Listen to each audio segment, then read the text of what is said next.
കുറച്ച് പേര് എന്നോട് നമ്മുടെ മെർസിഡീസ് ബെൻസിന്റെ ആക്ട്രോസിന്റെ ഗിയർ പ്രോഗ്രാം ചെയ്യുന്നത് കാണിക്കണം. അപ്പോൾ ഞാൻ ജസ്റ്റ് ഒന്ന് പറഞ്ഞുതരാം. അപ്പോൾ നമ്മൾ ചെയ്താൽ ഇതിന്റെ എയർ ഫുൾ ആയിരിക്കണം. എയർ ഫുൾ ആയതിനു ശേഷം നമ്മൾ ചെയ്യേണ്ടത് ഇതിന്റെ ഇഗ്നിഷൻ ഓഫ് ആക്കുക. ഇഗ്നിഷൻ ഓഫ് ചെയ്തതിനു ശേഷം ഈ ന്യൂട്രൽ അതായത് ഡിസ്പ്ലേ ഫുൾ എം ആണ്. അതായത് ന്യൂട്രൽ കാണിച്ചിരിക്കുന്ന ആ ഒരു സിമ്പിൾ ഡിസ്പ്ലേ മാറണം. അതിനുശേഷം നമ്മൾ ഇതാണ് ഇതിന്റെ ഗിയർ നോബ്. രണ്ട് സൈഡിലായിട്ട് രണ്ട് ഗിയർ നോബ് രണ്ട് ലോങ് പ്രസ് ചെയ്യണം. ഇത് രണ്ട് ലോങ് പ്രസ് ചെയ്തതിനു ശേഷം നമ്മൾ ചെയ്യേണ്ടത് പറഞ്ഞാൽ നേരെ നമ്മൾ ഇതിന്റെ ഇഗ്നിഷൻ ഓൺ ആക്കി കൊടുക്കുക.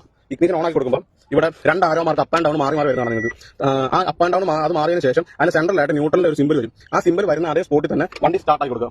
പിന്നെ അതേപോലെ തന്നെ എപ്പോൾ നമ്മൾ ഇതിന്റെ പ്രോഗ്രാം ചെയ്താലും പാർക്കിംഗ് ബ്രേക്കും അതേപോലെ തന്നെ സ്റ്റോപ്പറും വെച്ചിട്ട് വേണം നമ്മൾ പ്രോഗ്രാം ചെയ്യാൻ.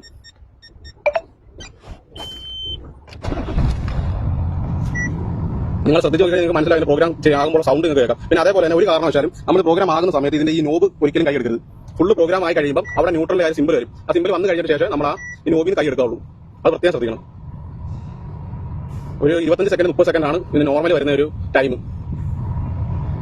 അതേപോലെ തന്നെ എയർ എപ്പോഴും ഫുൾ ആയിരിക്കണേ. അത് ഒരിക്കലും മറക്കരുത്. എയർ ഫുൾ ആയിട്ട് മാത്രമേ പ്രോഗ്രാം ചെയ്യാവുള്ളൂ.